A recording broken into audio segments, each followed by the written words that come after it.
All right, hello guys. Secondary Education, episode 7, with Will, What up? What Soren up? Lovendall, and then there's Joshua Jalen Dill, and Hello. there's Amar for Con here. We're coming at you live. We got some great topics today, so we're just gonna dive in. We want to talk about something that is has been on our minds. It's kind of waned in the past few weeks, but it's still super important. So we got to just kind of cover it. We got to dive into it because my man Josh has some interesting takes that we need to get into. I know Will has some fire takes too. I certainly have some ideas. It's been a few years since this theory has been, let's call it quote unquote a theory, has been introduced. Some would call it kind of like a spark, like it's very contentious almost, and that is the COVID lab leak theory. So we want to talk about it. Yeah, it's always been this weird thing where it's like, is it political to think that it did?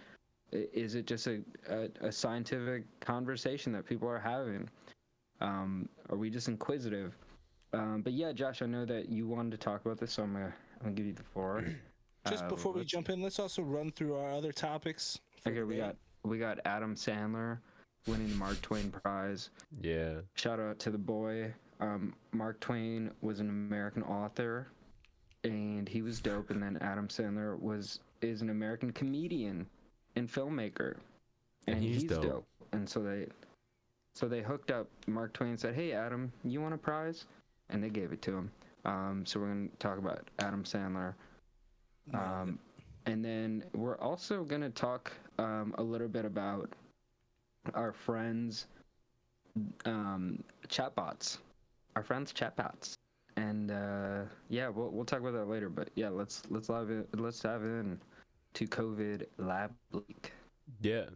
So I wanted to bring this up just because, my family's from China. This is like the country of my descent, and I think like it's an interesting. I feel like it's an interesting piece in the puzzle that makes up like our relationship with China and the way that we perceive China. I think there's a lot of like little things that float around. Like we've talked about like the spy balloons. We talked about we haven't really talked about much else, honestly, in relation to China directly. But like I mean, these are like we can talk about like Taiwan. Like we had like the TikTok congressional hearing this week. There are a lot of like little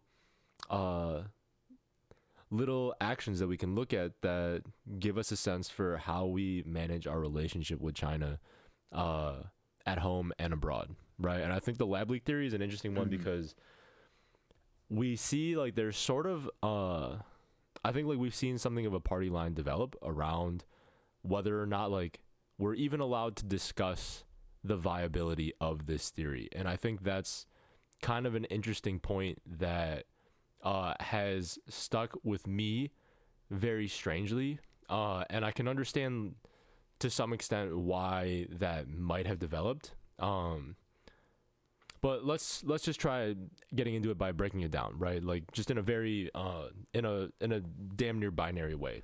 We'll say like on one side we have like I think it might be closer associated that like the left might say like COVID originated from the wet markets, and that's like the predominant theory that like has the most validity to it, and that's the only theory that we want to explore. To say that like there is potential for like a lab leak would be almost like anti-Chinese in sentiment. It's like too suspicious. It like comes off as conspiratorial, right? Like all Right. these things, like it feels like antagonistic towards China as a nation, and like especially towards like perhaps like Asian Americans, and like I think that's part of the reason And- why. Yeah, And America, technically, a little bit. I mean, on an international scope. Oh, yeah. Because if we look those at like are the our actual, labs. yeah, or like those are labs our that we so, build. I mean, yeah, we have vested interest in not condone that theory. That's just what I mean to say about that. Right. Kind of. And then, on the other side, we have like people like Matt Walsh, like very vocal, very public conservative figures saying that like this is something that like they've known for a long time, that like COVID has come from a lab. They like talk about it as if it like were determined already, right? They say like this is like the only theory that makes any sense. Like it's ludicrous to think that it came from a wet market, and that like there's been like a massive covered up and it's a scandal built like out of like the highest form of the government, and like it's like constructed by like liberal elites in order to protect like, I don't know, whatever interest they might have. But yeah, I think it's an interesting topic because we can kind of feel like these warring factions here. And I think it's interesting because in this situation, I feel like conservatives are in the right. They're right for the wrong reasons in what they're doing. I think like their pursuit for the truth is completely justifiable, because I think like given like what we know about this theory, like we don't know where, like I think there's a very good case that like COVID did originate in a lab, and there's a good reason for us to actually investigate that further.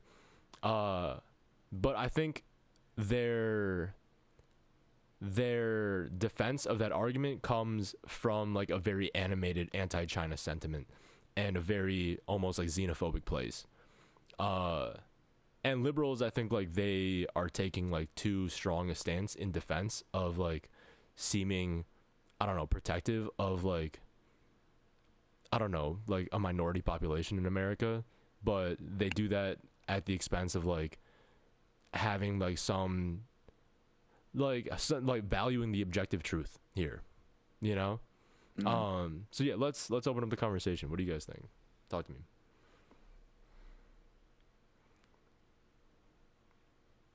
Yeah, Well, it's interesting. It's like you said that this is kind of split across party lines. Are you allowed to talk about this? Are you not allowed to talk about this?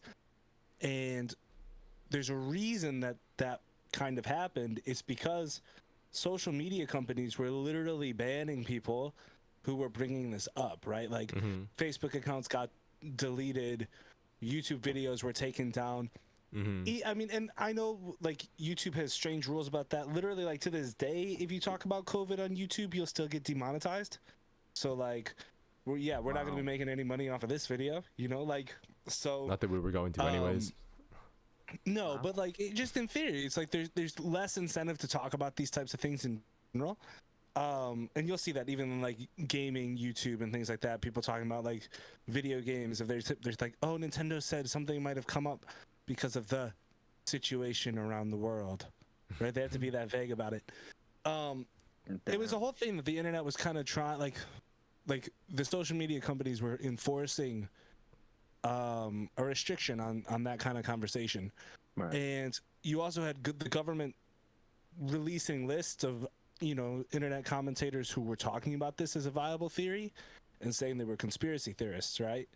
And saying, oh, these are the problematic people, and these are the people. They later said like these are the people who are making it hard to give out the vaccines, which I know is a separate issue in part, but like in general there was a silence of dissent, which is where it's like the right wing really comes in to say like we lost a year to investigate what actually happened, so that most of the principal actors have already covered up 99% of this information. So we might not ever find out what happened.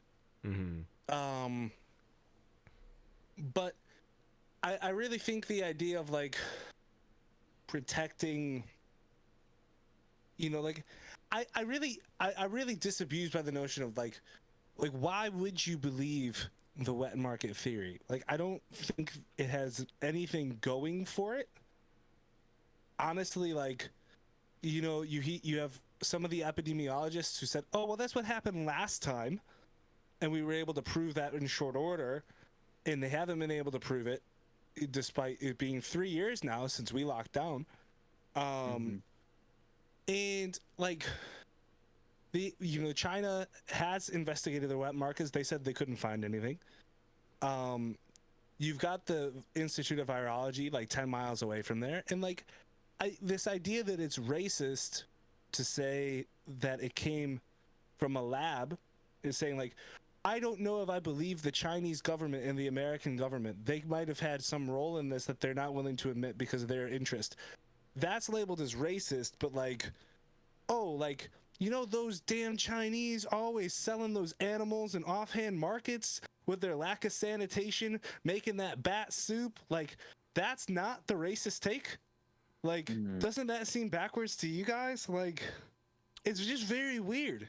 The whole thing is very weird. And I want to piggyback off that, like, if I can. Yeah, go ahead. I think there's an interesting sort of like dichotomy in like the kinds of portrayals there might be, right? Because like either way, like I mean, to like say that the virus originated in China, like it's gonna be a negative look for China either way, you know, like whether it came from the wet market or like the Wuhan lab, right? I think like what's interesting is there's like two different perceptions, right? Like one, like we can look at like kind of like exoticize Chinese like appetites, right? And say like, damn, like these guys are like eating pangolins and like fucking like armadillos and like whatever the fuck, like, and they're stacking them on cages on top of each other with like pissing on each other, and that's like what they're eating, and that's like, and bats and like whatever the fuck. Like there's one way to like point to China and say like they eat gross shit, you know? The other portrait that we provide with like the lab leak is that like China is like dangerously incompetent in conducting like high level scientific research, right? And like they should not be trusted with like really high end scientific equipment and like be like allowed to conduct like any sort of like cutting edge research, period, you know? Like that's a different message entirely. Like one is like Chinese people eat weird shit. The other is like Chinese people are like strictly incompetent at conducting the kind of research that like modern society is built on, you know? Yeah, I don't think anybody thinks that. I think maybe you would say the Chinese government is inept at doing that, but no one would say that the people are the inept ones, right? I don't think I've heard a single voice on the left, right, center, whatever, who would say, I would definitely disagree. Chinese people are bad in the lab, right? Like I would definitely disagree. Yeah, like no, I think that like when people say that, like people look at China as like a lesser, more incompetent nation, like as a whole, you know? Because I think that's what a lot of like tech war and like global dominance is built off of, is like your ability to conduct like these sorts of high level functions within your society, you know? And like I think like if you look at China, you see like they like let this shit break out, and like it's because they like just didn't secure the kinds of protections in their labs. Like they just can't run like a BSL-4, like they can't run a BSL-4 lab effectively and like conduct these experiments under like the right amount of like supervision and like the right level of scrutiny. Then like I think that's like the global stage will look at that and be like, we got to take these labs away from China, you know? Which I like. Well, I'm gonna let you. Yeah, but again, on that note, like we're talking about the biosafety level labs, like that's not the level of conversation that most people are having in public discourse, because we don't normally get this far. But the facts already pretty much show by China's own admission that they weren't running a level safety 4 lab, right? They had level 2 conditions within that lab, which is the equivalent of a dentist's office. Right. So if the argument is like, oh, you know, they were running it in a way that wasn't proper for a safety 4. Like the argument is more like, did they need level 4 safety in the first place? They did have a level 4 safety lab though. Like the Wuhan Institute of Virology does have like one level 4 lab. But yeah, I mean, like to your point, yeah, a lot of those experiments, like in like the what do they call it? Like function adding. What is the word that they use? Gain of function research. Yeah, a lot of that stuff is being done outside of BSL-4 labs, right? Even the BSL-4 labs they're pointing to, they're saying like those aren't conducted the right way. Like they don't have like everything running the way they need to, you know? Right. And no one's disputing that the Wuhan Institute of Virology has already had several complaints. Well, I don't know about several, but had complaints lodged against it about its level of security and lab safety. Mm-hmm. And so no one's really arguing. It's like, are the Chinese competent at this or not? It's like the data is already kind of there, right? Like, regardless of whether the virus came from the lab or not, like the lab wasn't safe. Right. I mean, which like, is why the debate is more like, should Americans be using their tax dollars to fund labs like this in general? Well, even within America, like, or should we not be using, like, it's just something where, like, again, by terms of policy, like the Obama administration said, no, we shouldn't be funding labs like this, and then under Trump, that was reversed, and partially because of lobbying through Fauci and the NIH saying like, hey, this could help us prevent another pandemic. But if it causes a pandemic, which again, like our former CDC director, Robert Redfield, I believe his name is, he said he thinks that this could have caused it, right? And it's like, these guys do great work, they believe in their work, but it's like, maybe it's not something that's actually safe. Maybe it's more likely that this work will cause a pandemic than protect us from one. And the idea that like we're gonna throw that into a race war, it's really unfortunate. And I kind of think a large piece of that, I'm sympathetic to that. Like a lot of the media figures on the left who were covering the story originally, I'm sort of sympathetic to their view. They were saying essentially that Donald Trump really made it a polarizing thing, calling it the China virus, and like, oh, Kung flu was something flying around. There was no, like, there was clearly racism involved in labeling it, but like, political points against, an adversary nation, like, and yeah, like, it was 2020, it was a politics year, it's an election year, so it's like they're obviously trying to run up the score on that. But like that, the idea that it's been 3 years and people are still looking at this and saying like, I don't know if we could talk about it, you're a crackpot. Like, it just doesn't make sense. When the FBI says they're moderately confident that it came from there, when the U.S. Department of Energy, which is the only U.S. department that actually reviews lab safety, because they do it for nuclear labs, right? So they also, they know about what lab safety is. They're the only department that can do that. When they say that, even if it's low confidence, they have confidence. You can even see in that story, like, that revealed that both the FBI and the Department of Energy had that. And they lead, U.S. Department of Energy, low confidence. Why didn't they lead FBI, moderate confidence, or multiple departments with levels of confidence, right? There's such an effort to downplay this story. Right. It's fucking sus. It's Right. very sus. No, for sure. And I don't think it's racist to say the American government and the Chinese government might be sus. They might be sus. Right. That's all we're really saying here. I think it's, well, Amar, I'm gonna ask you if you wanna get a word in edgewise here. Well, all I really think about is the fact that once we look back on like the last 3 years and try to tell a story out of it,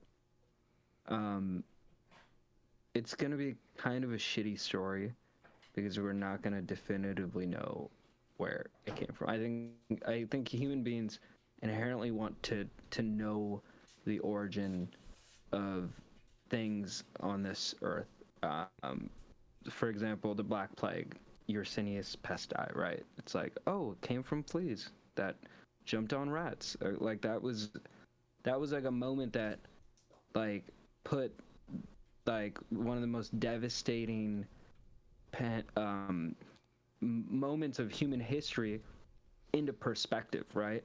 And it allowed us to think differently about our relationships with our actual environment. So I think the one thing is that we haven't been able to really get to that point, and when we do, we're very, very unsure because we don't believe in our governments.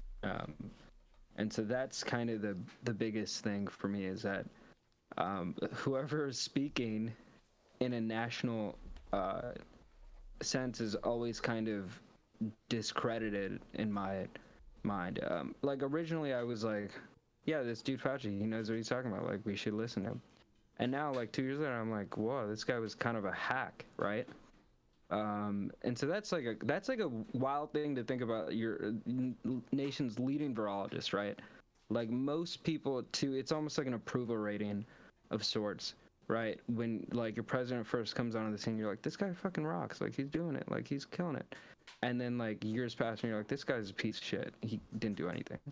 And so it's just funny because like you think that like they would be in a situation where they have to be very ethical, and I use the terms data just like kind of like encapsulate like our modern understanding of science and politics, right? The convergence of that, whether it's a virologist speaking to you, whether it's like a leading researcher or a government entity.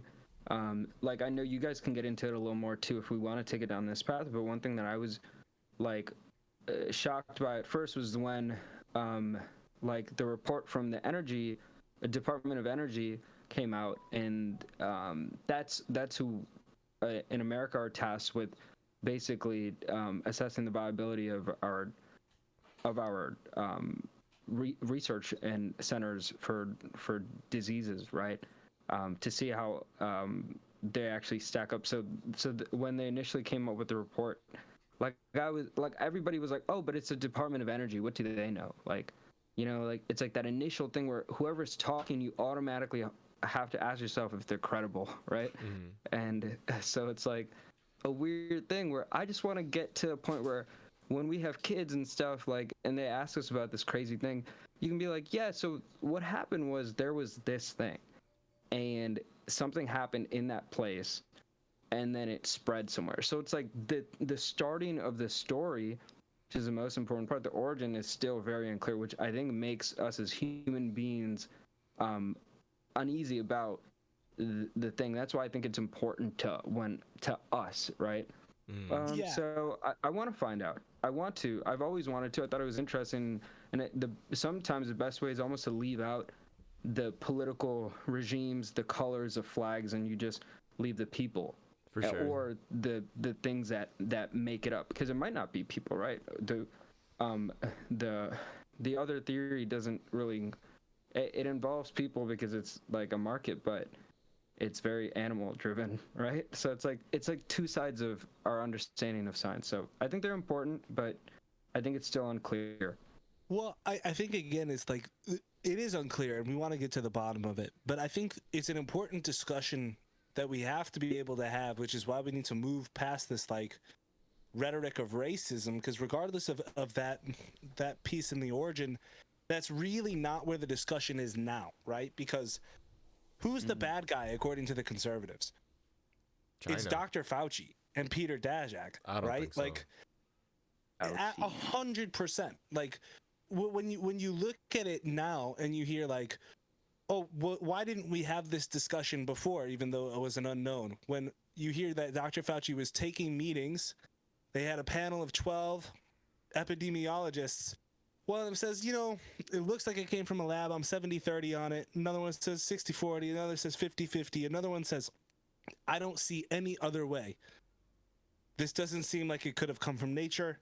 The DNA is too similar from to our lab samples. Doesn't make any sense. That was some crazy shit. Now we know Fauci takes that, and then 2 days later, helps commission this letter, that like the Nature letter. We're saying like we're pretty much positive it came from a wet market, and then doesn't publicly admit, but then goes on CNN and says, "Look at all these smart scientists. They are saying it's the wet market theory," and I think they're right, without admitting like he helped commission that piece, right? And so then everyone's saying wet market is definitely it, lab leak debunked, crazy theory, and you miss the whole thing. And the reason, so we have that uncertainty. We're probably going to have to live with that. But on the way out the door at the end of 2022, Dr.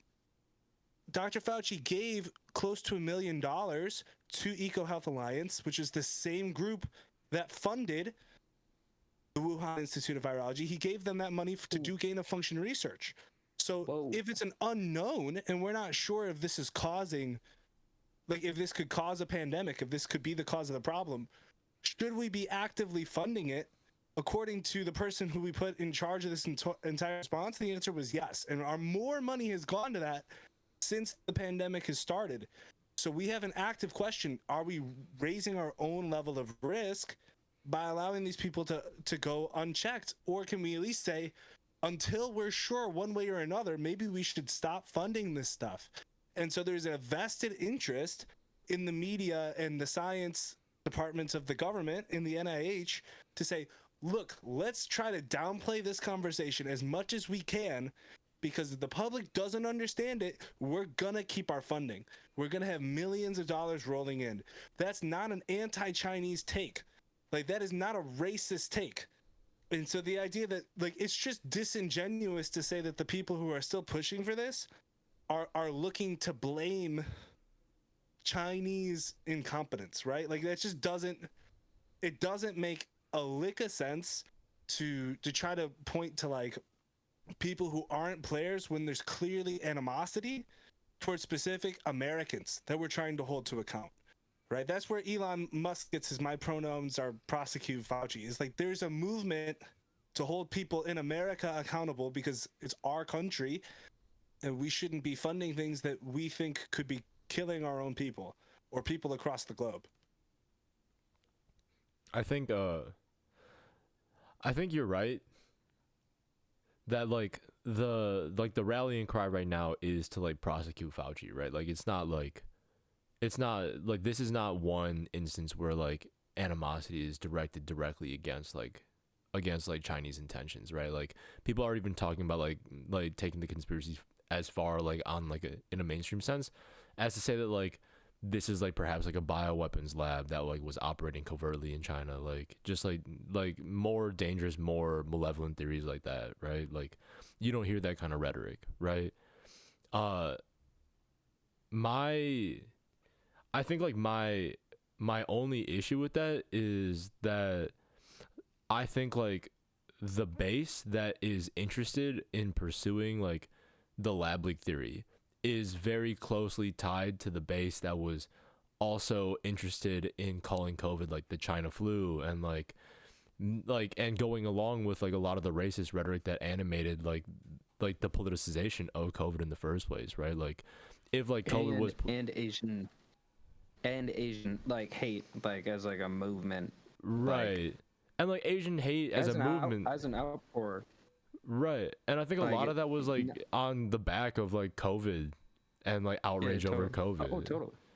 Yeah. Totally. So I think like losing their shit in the subways. But well, Josh, finish because I think it's a good thought.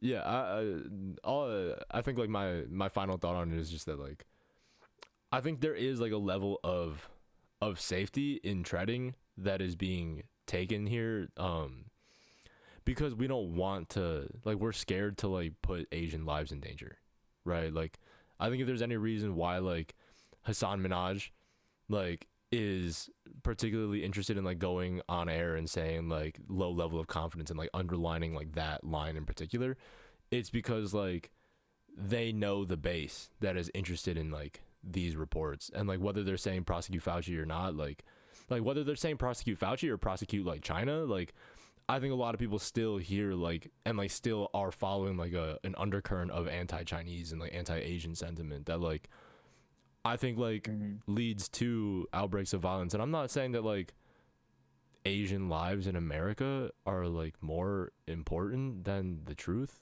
here, which I feel very weird saying. You know, like that's like a crazy thing to say.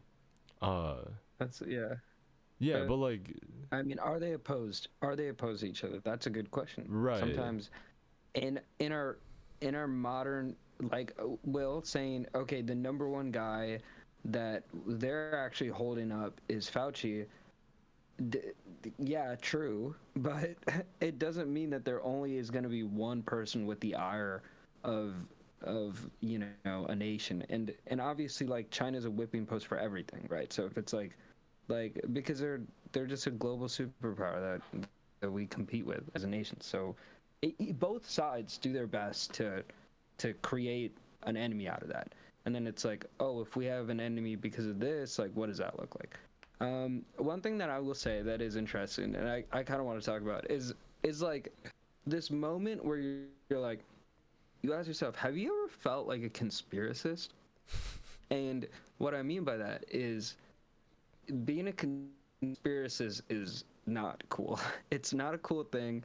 It's I know a bunch of them, and I never want to associate myself with their like crackpot theories and shit. And when I'm talking to them, I normally just I'm always rebuking or rebuking what they say because I'm like, you're not seeing like the through line here on shit, right? But I do remember when one of my conspiracist friends originally, and this is a guy who like thinks like COVID shots, like vaccine shots, were magnetic and like have tracking systems. Like he's off the rails, right? He was like, "Hey, look at this report from a bunch of Indian scientists who basically," and I'm like paraphrasing the report. Obviously, I'm not a scientist. I don't know what was going on in this report, but they were like, "Hey, like the COVID like genomes or whatever, they look a lot like these lab ones, right? Like they're replicated, like they're created in this way, and it couldn't possibly. Will, you were talking about this earlier, like they couldn't possibly be replicated in nature or whatever." And then the thing was like immediately that report was just axed, you know, and like you don't have to be like conspiratorial to be like there are vested interests saying this can't get out and we're gonna squash it and we're not gonna let people talk about it, right? And that is like a funny thing because a lot of conspiracists or people like I don't know where you might be on the spectrum, but people who are just upset about the fact that like shit's going on and people can't see it, right? And they can see it. They'll point to stuff like this and people will be like, well, you're like and like a liberal, for example, will be like, well, you're a crazy person or like low efficacy. And it's like sometimes you could just like sit there and like see something as it is and be like something's afoot. And that's just the facts. And so I think that's interesting because sometimes I like to take a beat and just be like, yeah, I might believe in this. These are kind of my morals. This is where I stand, but this isn't about any of that. And I'm just trying to create some rationale on a base level. And that's kind of how I approached this one as far as Lab Leak goes at the beginning. And I remember us having a conversation at the beginning of COVID, you, Will, and I, and like a few other friends, and I was just like being like pretty wild and reckless about like how I thought it definitely came from Lab, and I was like, yeah, it just makes sense. It's all here and so. And like one thing I do remember is that after saying that, I remember how I like read a story in the New York Times a day later about some crazy person like straight up whooping somebody else because of like those types of theories. So it was like a very real thing where like you couldn't talk about it, you know, openly without feeling like you have vehemence towards like the people that are responsible, you know. So I think that's kind of like what Josh is talking about is those inherent feelings. Remember where we were when those theories were being entertained. Right now we're post COVID almost, so it's like you can take some of the heat out of it, the emotion. But at the and I say this because people are saying we've lost 2 years of this because people were doing, you know, this 2 years ago. We were all fucking pissed because we were all wearing masks everywhere and our friends were getting COVID and then some of our friends were dying and stuff. So like if there was a moment in that time where Lab Leak theory actually gained some traction for whatever reason, we would have been very emotional about it because we had 1 million cases like a day, right? In America, and people were dying. If at that moment they were like, oh, by the way, yeah, it was created in a lab, and we're responsible because it was our lab, we were paying for it, and China's responsible because it was fucking Wuhan, and then they lied about it, we would be fucked. We would be like it would have broken the world in that moment. So yeah, that's what's kind of like funny and interesting about it is where I'm not mad about how it's played out. I still want answers. I like an origin story. I don't like the fact that there are two. But maybe it takes 10 years. You know what I mean? To like get down to the meat of it. Yeah, I mean that's my conspiracy theory if I've got one. It's like, if you're looking like, if you're the president of the United States in March, April 2020, which means in this case Donald Trump, right? He's looking at these reports, and let's say hypothetically he's reading, yeah, this shit definitely came from the lab. I helped fund that shit. I turned that around. This guy Fauci, we've got him on the airwaves, and he was the one who convinced me. And realistically, if I announced that it was definitely them, like if I go full throttle, like there could definitely be a movement from us, like pressure from my base, pressure from the international community to hold China to account. You know, like some crazy. You remember, like, what was the treaty in World War One that left runaway inflation in Germany? Ooh, What, Versailles, Is it just right? Treaty of Paris? Treaty of Versailles? Yeah, Yeah, that's Versailles. Versailles. But you know, like the idea of just like, oh, we're gonna hold them accountable, and like you're gonna have to pay reparations to the rest of the world for the damage you caused. Yeah.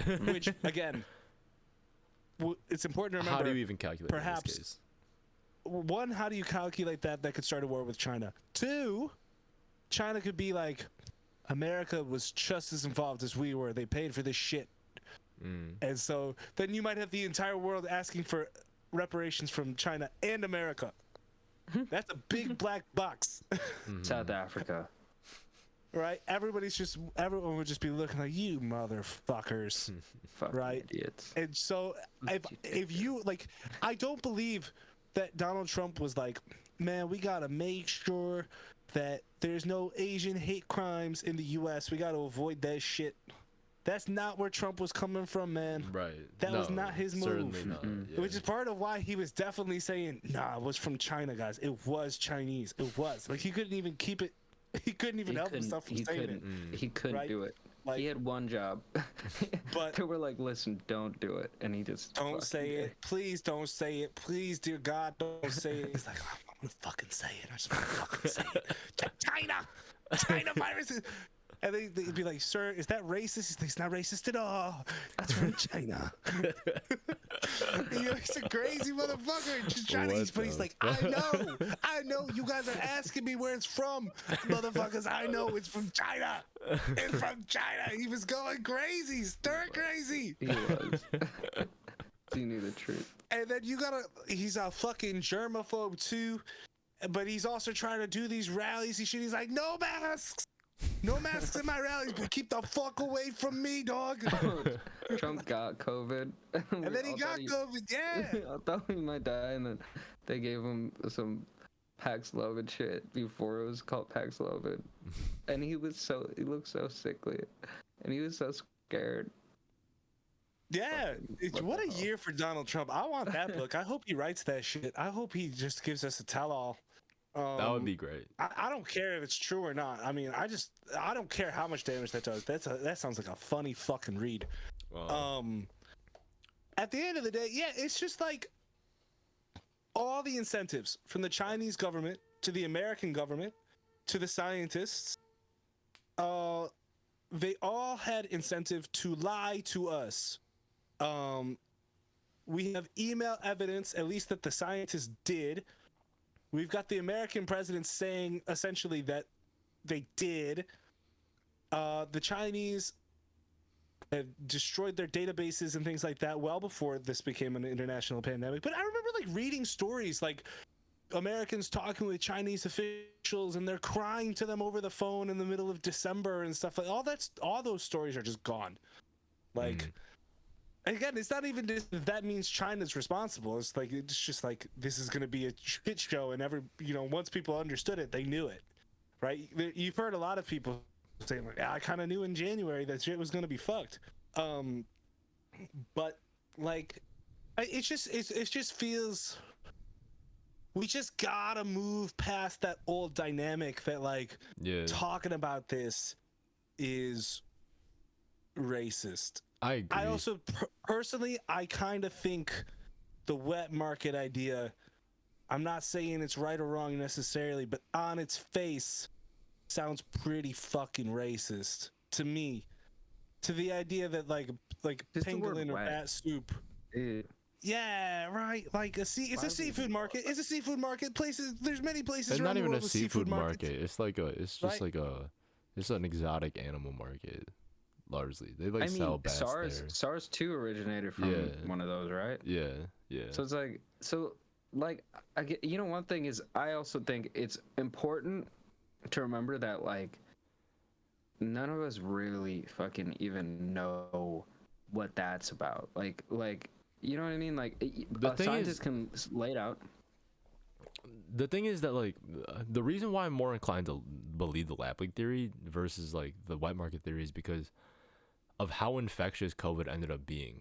You know, like coronaviruses before COVID-19 were infectious, but not to the point of like global pandemic, like Omicron, like as like an involved form, kind of like infectiveness. Like bro. it's insane, right? And like it Bro, falls. we were out there. And the kind of effectiveness that like COVID-19 exhibited was exactly in line with the kind of gain of function research that was being done at the institute. You know, like the fact is they were looking for ways to like get this virus to infect like to like bond to like alveoli in like our lungs, right? What does gain of function mean?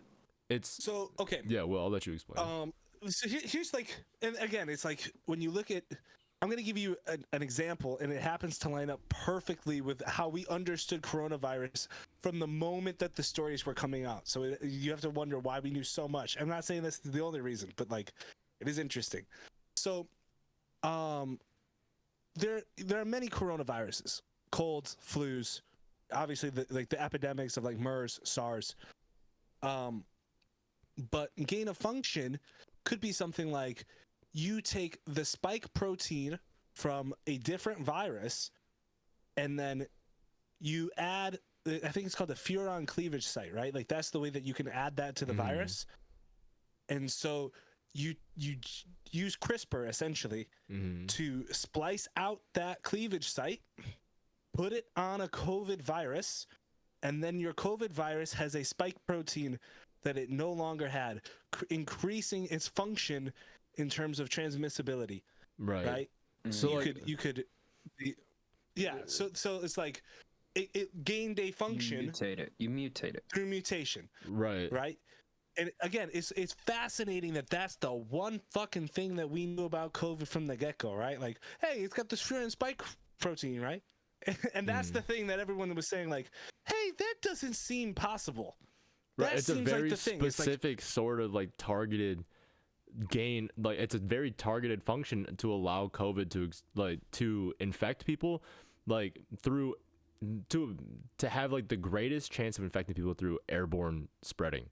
Right, like it's allowing COVID to come in through your lungs to implant itself in your alveoli and then to infect you from like that activation site, which which other coronaviruses before didn't have. Like that's a function that COVID didn't have before, and that's what made this specific variant as horribly infectious as it did, and like that's the kind of research that was happening in the lab, like. That correct, and we happen to know through papers published through that lab that they were adding furon cleavage sites to coronaviruses. Right. So we know that they were publicly proud of themselves for right, having done that exactly. work. These were scientific accomplishments on their part.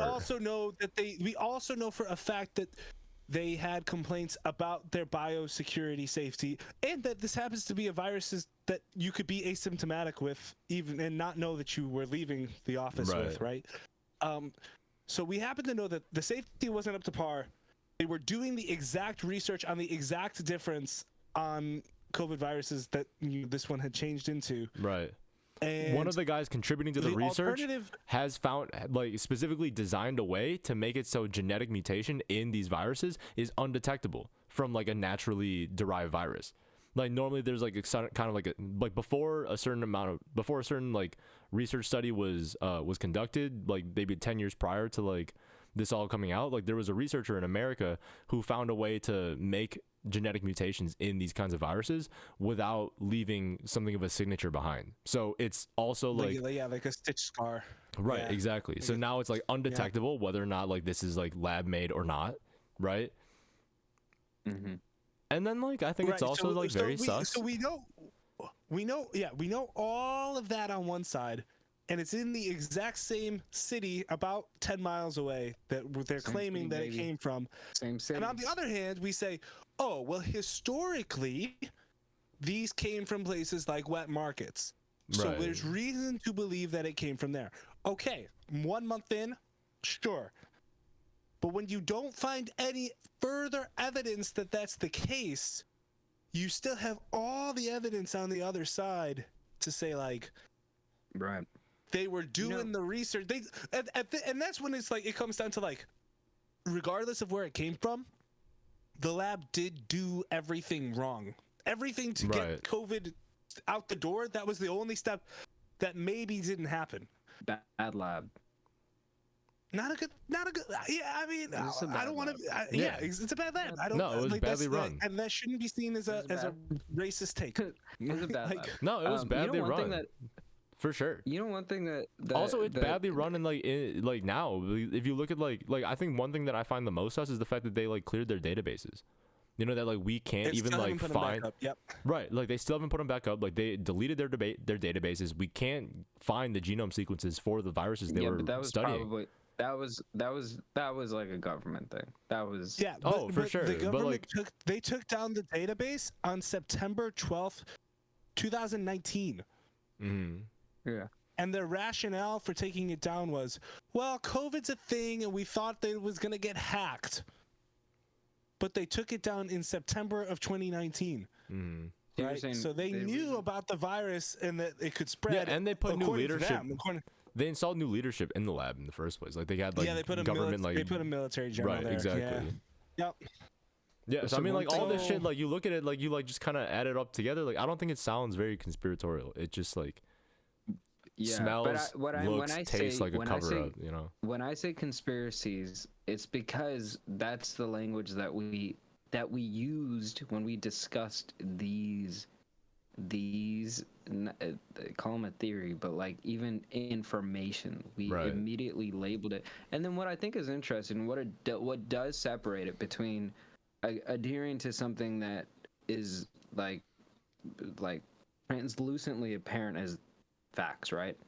And where it diverges into conspiracies is because a lot of conspiracy theorists, they'll be like, oh yeah, so if that happened, it had to be because there was a power that wanted to use all of what has transpired in the last 3 years to their benefit. That's when motherfuckers start losing their shit. Right. And so it's a funny thing where I'll talk to people who are like pretty on base with like half the stuff because, again, we're discussing Lab Leak when like shit was popping off because, you know, you're talking about that. But then these guys will be like, yeah, it's because Fauci, he created this whole thing so that he could just line his pockets. And it's like, that's the funny thing is like a lot. And that's why these like this whole theory really was like, there was so much fodder for it to be kind of dismissed because people took it in this angle of like this more like powers that be argument that conspiracy theories are based on. And so for me, I'm like more of a thinker who like is like, yeah, we're just humans, we're idiots, we do shit, and then we try to cover it up, you know, because like we don't want responsibility. Like it's an inherent trait of ours, right? It's not necessarily a chicken or the egg, like, oh, somebody was thinking, okay, like we can devise this thing so that we can all get rich, which happens in life all the time. So it's like that shit does happen, but a lot of the times, like, it's not as organized as it happens. What's much more like apparent is that something really dumb happened in a lab, and then some really bad actors didn't want to own up to it, and then everyone around the globe that was in any sort of position of like power in healthcare or in government decided how to help their country the most, and then how to help their pockets the most. Like that, we did see that, which is like a thing that happens all the time with just life. Like I saw Paxlovid ad the other day, and it's like you know, like they just have a marketing team that's like still trying to make sure that people are afraid of COVID, so that their drug, you know, like administered to the most amount of people. And it's not altruistic, right? It's for their bottom line. It's to protect their shareholders. Like they're just a company that has a good drug out there, right? And just remember, Paxlovid, you know, was that research and development was paid for by the American tax dollar. Yeah, right? And maybe you know we paid for those types of things, and I don't know, we pay for them again. Yeah, I mean, I don't know if like we shouldn't, because technically we had a pandemic, So like it was good that there was some shit that was keeping people from not dying. And like Yeah, no. For the record, I'm not mad at Paxlovid for having that product. Like, but it yeah, is but it's important just to remember, like, you know, we paid for a lot of that development. We paid for the government paid for the vaccine, right? Like, we got our vaccines for free. They were paying the pharmaceutical companies $20 a pop per vaccine, despite the fact that, again, the American taxpayers paid the research and development on the vaccine, right? So it was like, okay, at the end of the day, it still did all come from us, which is like, now the bill doesn't come due in this sense. We didn't have to pay for the shot. In fact, people were getting paid to take the shot, right?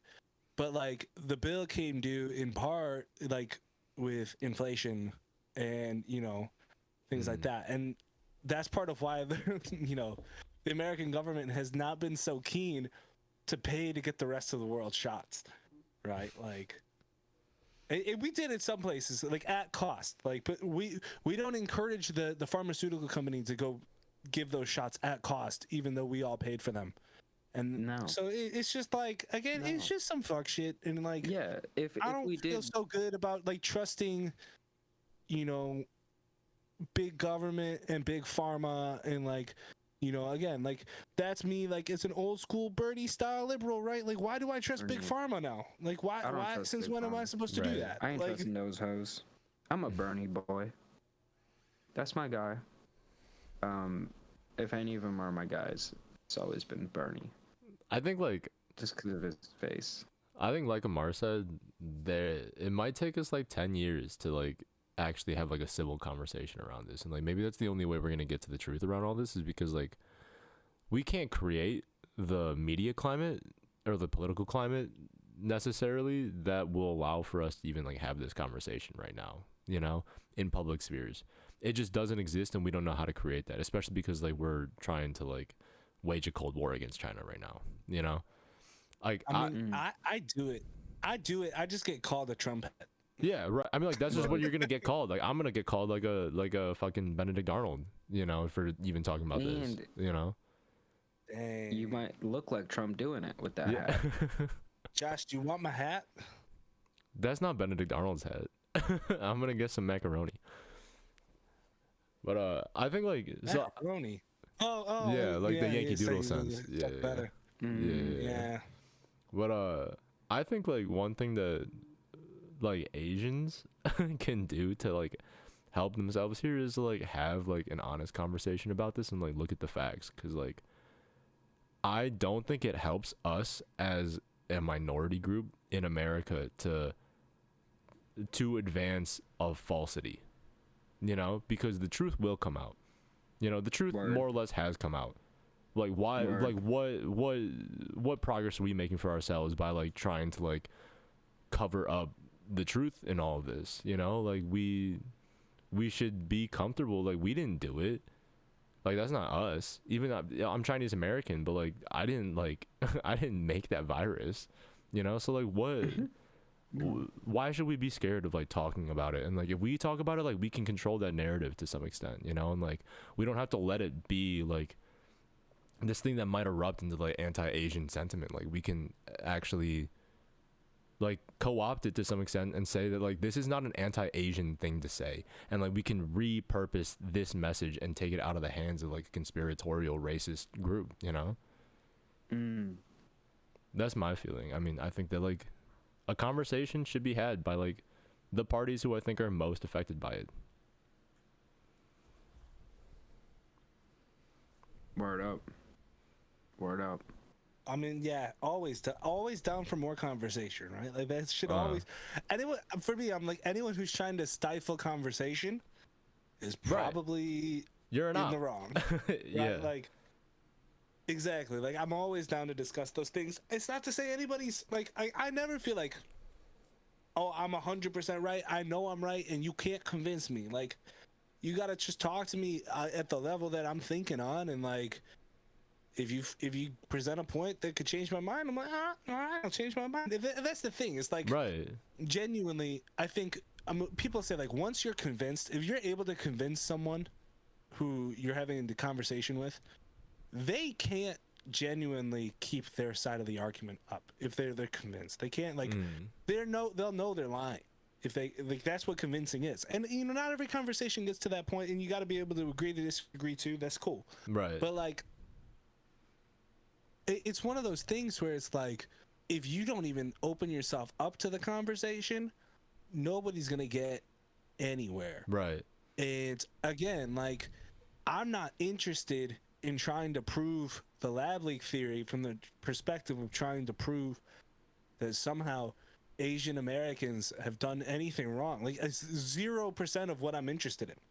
There's 0% of my agenda. Right. My agenda is like looking at how this virus came to exist and whether or not our government is taking steps that make this more or less likely to happen again.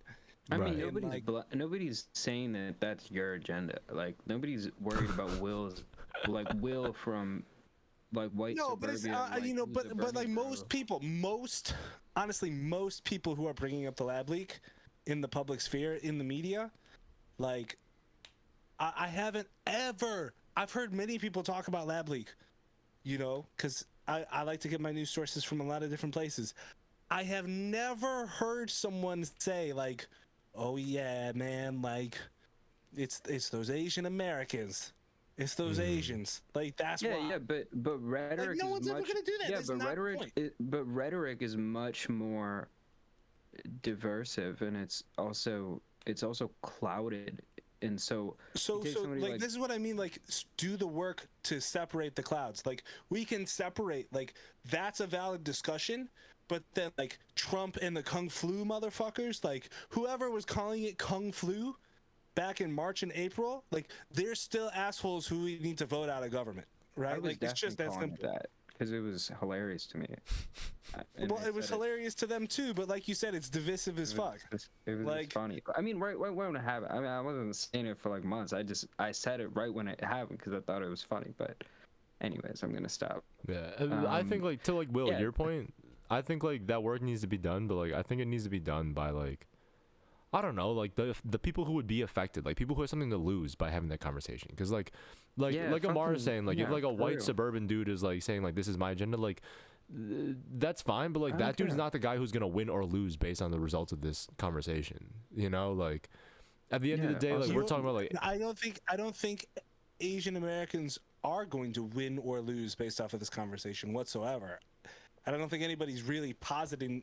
I don't think anyone who's trying to make the case that on the offensive side is trying to do that whatsoever, right? Like, the idea is that people should be able to have this discussion without the concept of racism being involved in the first place. Well, because here's the thing is, I think that like the topic is about. Well, here's the thing is that like you said earlier to me, like in this conversation, that like a lot of people who are engaging this conversation in the first place, or like who are interested in this, like don't go to like the level of involvement that like would have them understand the intricacies and like have them disentangle like one thing from another, right? Like, some people aren't thinking about like this is like that the American, like that American involvement is as like there is as much American involvement as there is Chinese involvement on this, right? That there is like a co-equal effort in creating this environment, or in creating this virus, right? Like, I think a lot of people still see like Chinese source and like it's more like malignant, and I still think that's part of the reason why like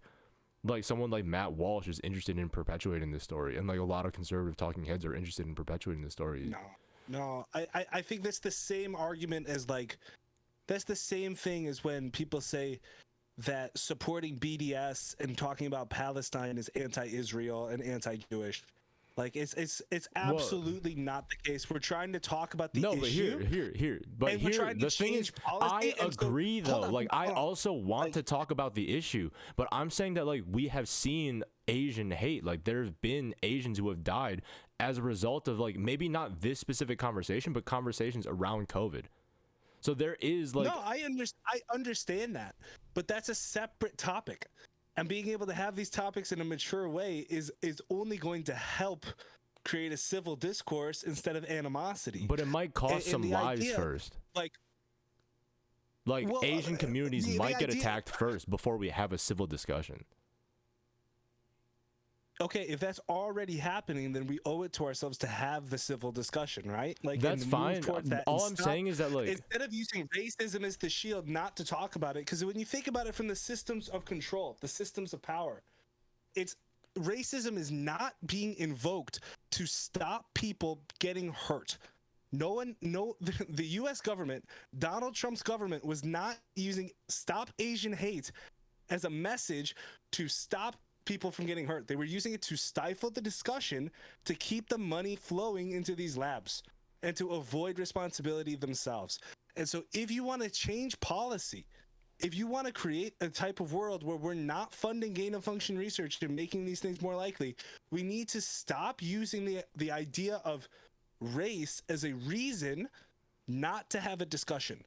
Will. That is exactly what Israel does. Every time someone says this is an apartheid state, they're saying, oh, you're anti-Jewish. Jewish people are going to get hurt if you continue to discuss this. Like, yeah, you know, you're right, because people wind up getting so upset about Palestine when they get stifled that they wind up taking it out personally on Jewish people, and that is wrong and should be condemned. But the idea that talking about an apartheid state is anti-Jewish is fucking bananas. Okay. Will. Hold on, real quick. Wait, real quick, Josh. Just real quick. Yeah. Because we can get into that stuff, but it's not where we're going right now.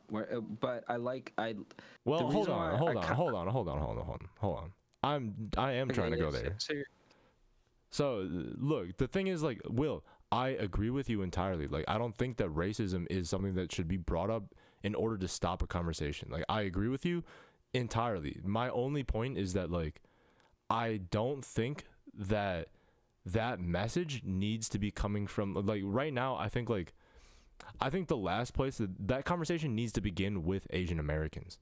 They're the people who have the leverage culturally in order to let people know that, like, we're not going to take this personally. We don't want to use our race card in order to stop a conversation that's important to be had. Like, I just don't think that right now, like, I don't think it's an activating force to hear, like, oh, like a white dude who is right tell Asians that they need to step up, you know? Yeah, but I don't think that matters. Like, I don't think that matters. No, but it does. Like, but it does matter. It does matter, though, because okay. So if you're what you're saying is right wing and left progressive Asian channels on YouTube need to rearrange the entire social media market environment to create a voice that challenges the forces that are trying to stifle this conversation. That just doesn't. It's not realistic. And that's not how this is really. And then telling people again not to have a conversation is the wrong side. Like, that's not what I'm saying. I'm not saying that people shouldn't have a conversation. No, you just said that a bunch of white people shouldn't be able to jump in and to have this conversation. No, that's not what I said. I just said that they're not the ones who are going to be able to make that, like, positive change. I think, like, a bunch of white people jumping on this topic might get a lot of Asian people hurt. Well, regardless, people are going to have the conversation because it's in pursuit of the truth. Yeah, right? I agree. That's not. No, I agree entirely. And, like, I'm just saying, like, look, I'm not one guy that's going to be able to get, like, people. But the idea that you should say certain people should talk about this, certain people shouldn't, based off of the color of their skin, because that's the not what I'm government saying. is trying to silence. Okay, I want to know what are you saying then? How is that different? I don't understand the difference there. I am trying to say that, like, I'm just trying to talk to, like my community of people, right? Like, I think it's totally cool for me to, like, say, as, like, an Asian person, Asian people should step up more and try to have this conversation. That's what I'm trying to say. I'm just, like, if I'm saying anything else, it's just that, like, I think, like, white people should be careful having this conversation also. I think Asian people, because, like, they are playing with other people's lives while they're having this conversation. That doesn't mean that I don't think they should have this conversation or should not have this conversation. I think, like, the pursuit of truth. I'm sorry. I think that's perverse. Just wait, man. Like, I think, like, the idea that having a conversation is playing with people's lives is perverse. I think that's just not right. But it is to some extent. Like, that happens. Like, that happens. It's just like a real world consequence to having that conversation. Like, it just happens. Right. right? Like the fact is like I that mean, once that conversation is had, like it's out there, the force is out there, and it's out of Asian people's control, and like I mean, that's gonna be taken, and it's gonna people like should it's be gonna spin up in a careful having whirlwind, a right? conversation. Right. Obviously, all people should be careful having a conversation. But the idea So how that is you're it perverse saying, for me to say that it's like? How is it perverse for me to say because they're that not like, people should be responsible. careful? Because you're acting like people having a conversation is causing other people to die. Like that's like that's the same thing as when people were saying like, oh, Ben Shapiro showing up at this comic strip, or this event, like that was violence. Like it's not. It's No, I'm not. Like words are not violence. Words do not kill people. Sometimes words kill And people. having a conversation. I think the word China flu killed people. I think those two words killed people. Which words? China flu. I think those two words killed people. I mean, okay. Like I wouldn't point to Trump and say like he like butterfly effect. Yeah, that's what I'm. It's kind of what I'm talking about though. Like the butterfly effect should be kind of considered in this. Okay, but like again, we're a country where we say like neo-Nazis were allowed to march in Skokie, and the AACLU defended that because they don't believe that kills people. Like the progressive take here for a long time has always been people need to be able to have discussions, especially discussions in the pursuit of truth. I'm not saying people shouldn't have discussions. I'm just saying people should be wary of the butterfly effect in the kind of discussions they're having. Like, especially if you're not gonna be like the loser, right? But then you're also saying that certain actors who have been discussing this have a vested interest in, like you said, like certain conservative commentators are interested specifically in trying to trigger this type of war. Like that's not like I don't see how that reigns true in any way. Like people are just trying to have a conversation and get the facts out. And so then when you say something like, oh, that like Matt Walsh, he's just interested in triggering people on these types of topics, is like, one, like you don't know that one way or another, but at the end of the day, like those words are not killing anybody. Like, okay. Those words are not hurting communities. Let me jump in. Conversation. Let me jump in real quick because I think that both of you guys are not seeing a few things, and it's causing both of you guys to get super defensive, and it's causing me to be like, the fuck. So here's a few things. One, when people get killed, it's because of mental illness, and it's because of the fact that we have a fucking horrible gun policy in our country.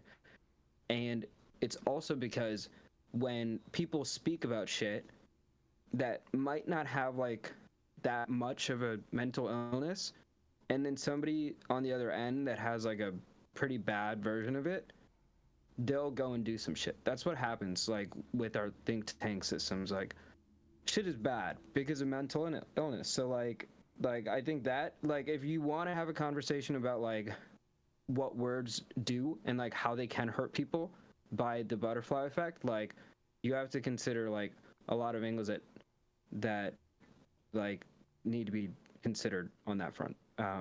But I was watching something today. It was a film that took place in Mussolini, Italy. And by the way, Mundo in chat says he agrees with Ernop. Hey, Mundo. But so I was watching this film, and at the end of the film, one of these secret police for Mussolini, he actually played the Don in Godfather Part 2 that De Niro kills. Yeah. Okay, so that guy, remember, like with the mustache, super crazy. Yeah. So that actor is playing this secret police guy, right? And the whole time he's kind of like this hilarious comedian, right? Like as a character, because he's like, you know, just smoking a cigar. He's watching this guy. He's basically like his bodyguard, right? And the whole film, he doesn't do anything like terrifying. Doesn't really say anything crazy too. He's just being a weirdo. And then he gets out of this car after the secret police chase down this anti-fascist professor and his wife, and they kill him. And he basically says like the most crazy shit. He's just like, yeah, that's why I think Jews and anybody with any like people that are gay. He says Jews and queers should just be killed. In fact, no, we should just end their lives before it starts. And then he like takes a piss, right? And it's like kind of this thing where like you realize in that moment in 1945, like Italy, that type of thinking was pervasive, right? Like amongst like a group of people, those were the way that they thought. And the reason why I bring that up is because like no matter what, there are always going to be people that look at a certain group, right, that aren't their own, and they're going to think terrifying things about them. And then it's going to be their job to convince other people to think the same way. It happens. Like that is rhetoric. That is things that we come across all the time, even in today's modern scope. It's clouded in a way that I was previously discussing too, that it doesn't come across that way, right? And yes, we're here having conversations about pretty crazy far end things, and I think they can both exist in a continuum where yeah, anybody should be allowed to speak about it, right? Like I don't think Josh is saying that like there should be like a vanguard position on one side because of what you look like and what you don't. But what he is saying is that ethnicities, words, things will end up causing consequences, which is just like, you know, factual. Like things happen because of what we look like, what we say to other people as well. And it's not like we have to dismiss that. It's not us saying that people that look a certain way aren't allowed to talk about certain things. And I don't think Josh is saying that. But also I think like when we talk about like white hierarchies, right? Places of power, it's really a power hierarchy thing, right?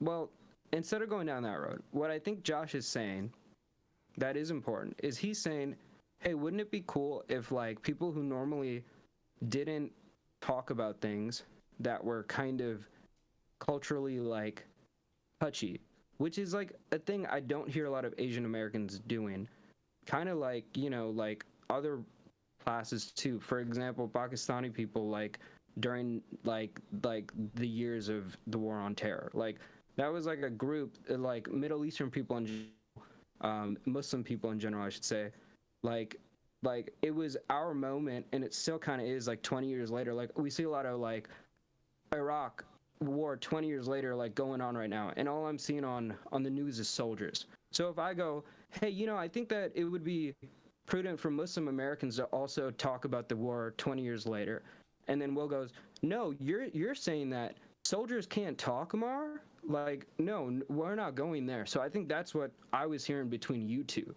You feel me? Where I'm taking that, so I want to stop that because I don't think we're going down that road where any of us are impinging on. Because when I see soldiers going through PTSD and shit, it fucking makes me feel terrible. I don't take a stance where it's like, oh yeah, you deserve it because you were doing crazy shit in the fucking Middle East. No, it's hard. We're all humans. It fucking hurts.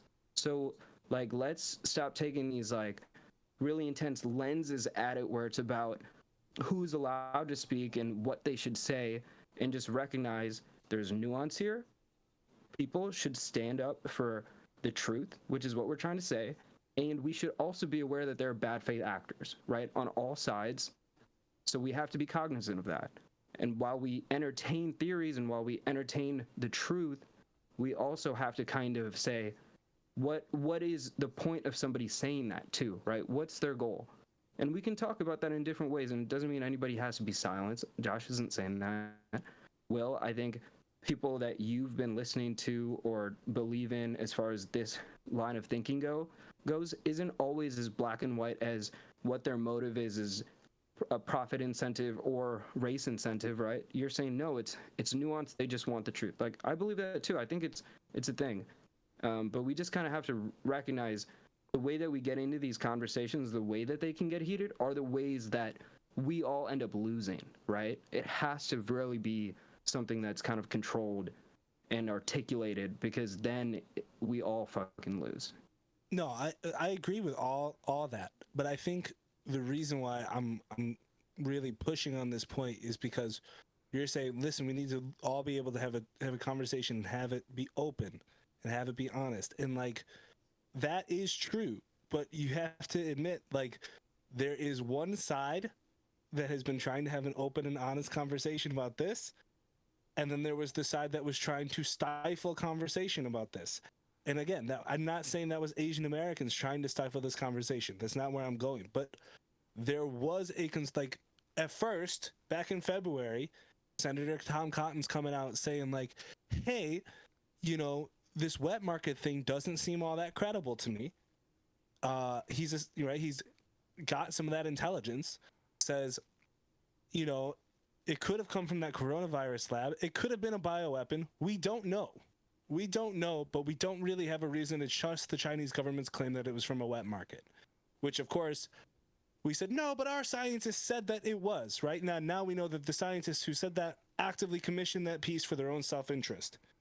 And then on that basis, regardless of the fact that not having this conversation was stoking racial animosity and causing hate crimes, you've got Facebook and all the social media companies silencing voices, trying to have nuanced conversations about this. So if you're saying, I want to have nuanced conversations, it's like, okay, that means everybody has to be involved, right? Like, there's an active effort to try to stop people from talking about this. And the excuse that was levied was that this is a racist conspiracy theory. And it was left that way for months on end, until well after the point where these things could be thoroughly discussed and investigated in a timely manner, right? It's all post facto now. And so when you then have people saying, like, this is important because there are policy decisions being made right now that are affecting the future. There's more funding going into this type of research right now. And there are people probably covering their tracks right now. And it's important to have this conversation. To then to turn around again and say, like, yes, we should all be careful. I'm not trying to dissuade anyone from being careful. And, like, we shouldn't be trying to stoke racial animosities. But I think it's pretty clear that the people trying to have that nuanced conversation aren't doing that. But the active participants who are benefiting from the current system as is are trying to stifle that conversation. And the word they are using to do that is racism, right? They're actively saying, look at the Asian hate movement. Because of the Asian hate movement, we can't have this conversation. They weaponize it. It was weaponized. It was weaponized. Yeah, no, that's true. That's true. And when people, I guess I was just to finish my point there, like, when people who don't look into it that much see a weaponization of like faulty racism towards people they believe in, trying to have a nuanced conversation, people who don't think about these things that hard and people who are mentally unwell wind up getting very angry at specific racial groups, and it causes the violence that then is being, like, we need to stop the violence even if it causes more violence, is ultimately what winds up happening. Whereas if we had nuanced conversations and we were able to open the door up to everyone, and we're not worried about the color of their skin, and we're all just trying to hold our governments to account, then no one would be looking at a specific group like that.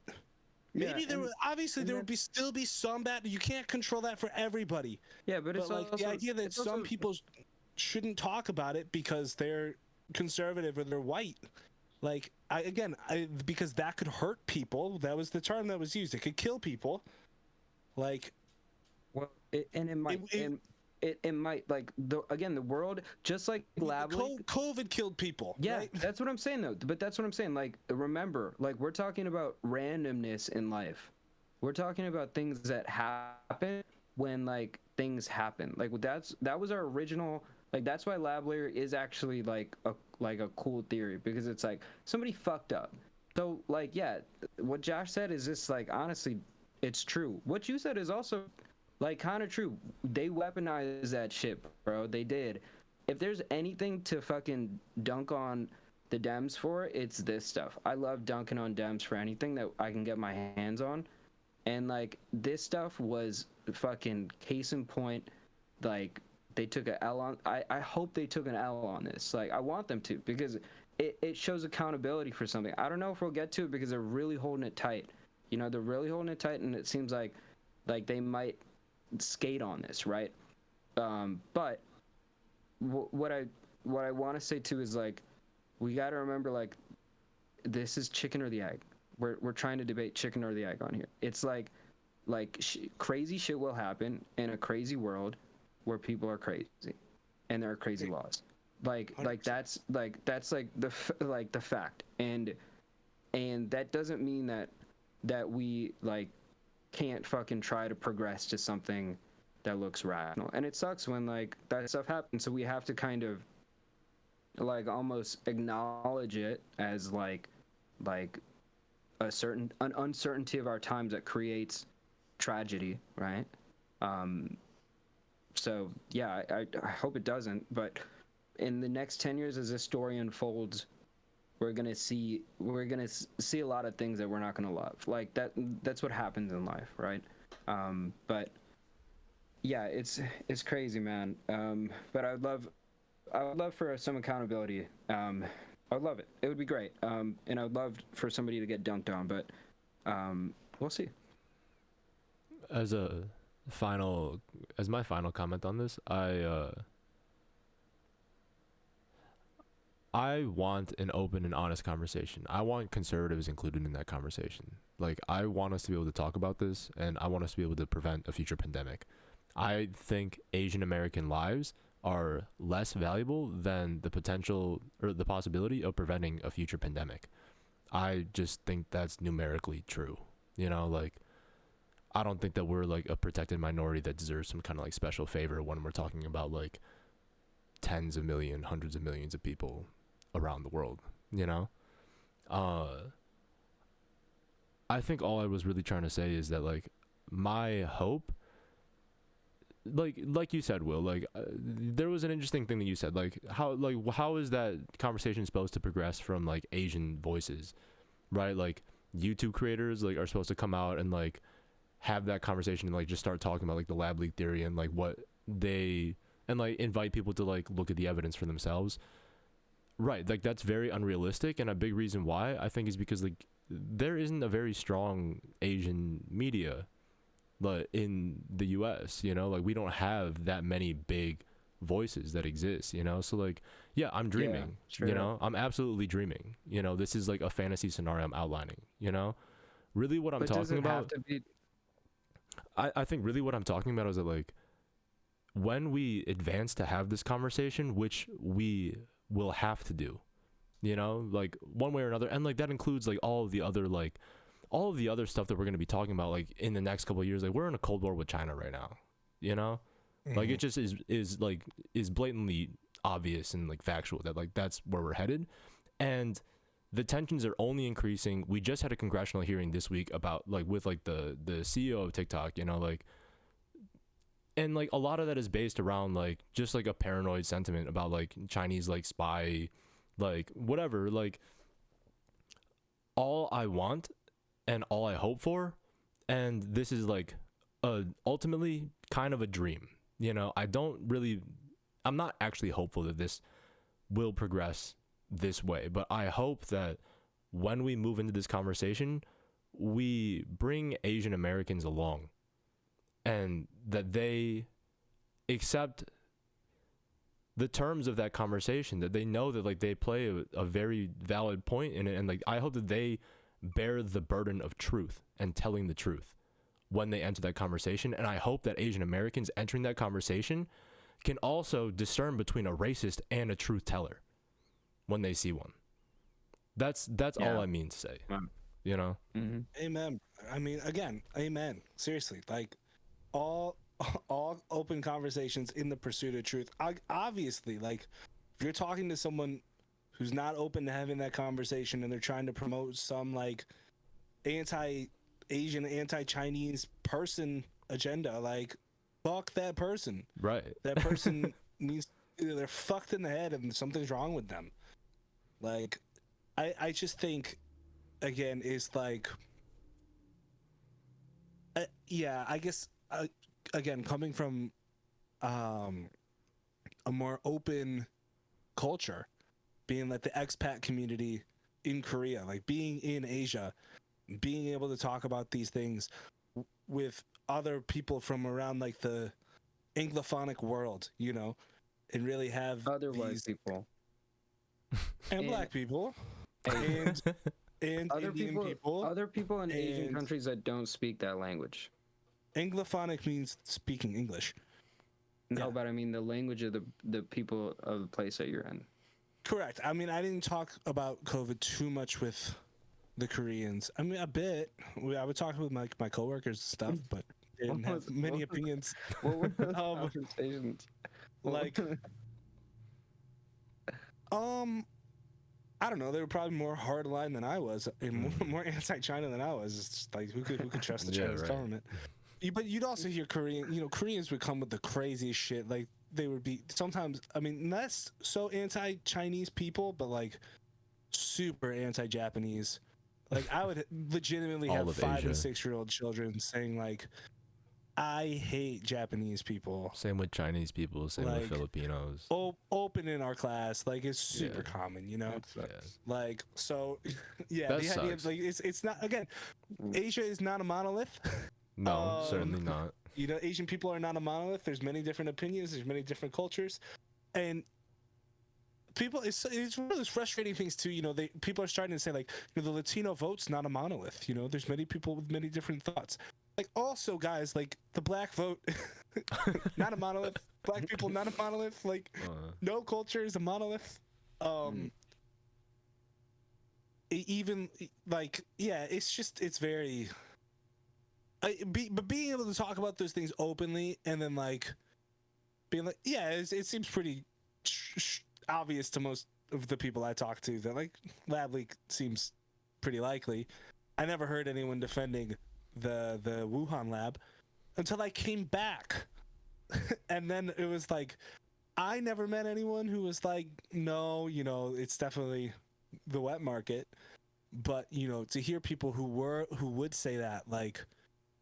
It's just, again, it's mostly like people just reviewing the history and saying like, dude, it's kind of fucked up like that people who had that opinion were actively silenced through social media. Like that's a big deal. Yeah, for sure. That's a big deal. I think it more is to speak to just like this whole thing is a faux pas.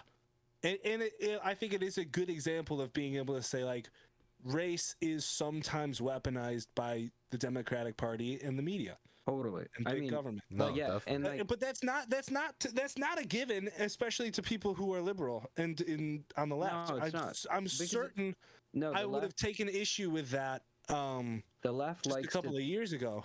Yeah, the left likes to think that they're above a lot of that shit, which is like the weird thing where like Right. now they'll use anything. Like anybody in power that wants to protect their power will use anything in their power to do so. So well, and it's also important to say like the left has sort of changed since I think I've started calling myself a leftist again, like post Occupy Wall Street, and then Bernie was my guy. But over the course of the last few years, you can really see how the corporate establishments have begun to adopt leftist ideas. What used to be when you were a leftist, you were on the fringe, right? You were on the outside of like, hey, like we should change some of these corporate policies, we should change some of our health. Like all of the ideas were like not accepted in the mainstream. Like the liberal position, the centrist position was like closer to the Republican position. That's a big change that's occurred over the last 3 years, and we have to navigate that. Like, it's frustrating where it's like, I don't feel like a conservative. I really don't. Like, I'm just trying to hold the Democratic Party to account. Like, my hope would be that the Democratic Party would talk about these things openly and honestly, so it was easier for people to get, to feel comfortable voting for them. I think it's a problem that the Democratic Party wouldn't bring up this line of conversation, and it only comes up now that the Republicans take back the House. Like, I hate to say, like, oh, that's a point for the Republican House. Like, I don't fucking like those people. I don't like Kevin McCarthy. I don't like Gomer. I don't like Kung Flu fuckers. Like, I don't want to give them more power. I do not like those people. So it's important I guess to Josh, this is sort of what you're saying again on a more class-based, party line-based thing, not a racial thing. But I take your point. Like, it's important to be open and honest about these conversations, because I guess what I'm trying to say is, if this doesn't happen, the other side is going to talk about it, and the benefit of talking about this conversation is that it's probably true. It's probably true. And again, each party should try to be on the side of the truth. It's be much better for this to be a bipartisan thing than for the right to get the point on this one. Oh yeah, there's no way that's gonna happen. They're gonna fucking dig their heels in. They're gonna fucking try to lie their way out of this, and then they're probably gonna skate on it. Because they're good at But that. they're gonna dig their heels on it using the Stop Asian Hate movement, right? Like, that is actively going to be the card that gets played to stop from talking about that. Like, maybe not these days. I saw it a bit in the last couple months, but yeah, but not I as mean, much. at some points it was. In the future, again, like we have to think 10 years into the I would future. love to just remove Yeah, Asian people got from the it. conversation and focus on just holding Dr. Fauci's feet Okay, into the yeah, flames we and know buzzsaws. okay, Get 'em. we got that. And again, I just don't like I don't want to hear you say that anymore cuz we fucking know that about you. But what I'm saying is that I was just trying to it's close the conversation up.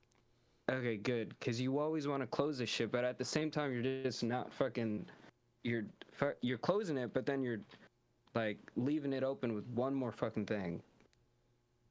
I mean, I'll just say this, man. It's not going to be the thing that they're going to fucking hold, because it's not going to hold. What's going to happen in the next 10 years is we're going to look back on this whole crazy ass part, and there's going to be a lot of this story that is going to just be open, kind of like when we move past any like tragedy of the world or something that's crazy. There's still way too many unanswered questions, and there are people that get to the buzzsaw, whether it's a national figure like Fauci. Remains to be seen. Probably not too. Like let's be real. That dude's lined up. That guy's fucking. If he goes down, you know how many motherfuckers go down behind him. Like there's no way that guy gets touched. Like it's the same. It's the same game, right? So maybe it's like, okay, that guy, yeah, he's a hack. We get that. But let's move past it. Let's try to get to the truth, and maybe we'll see it. You know, I can't wait to see like real discourse, right? That would be great. I think we might start getting there.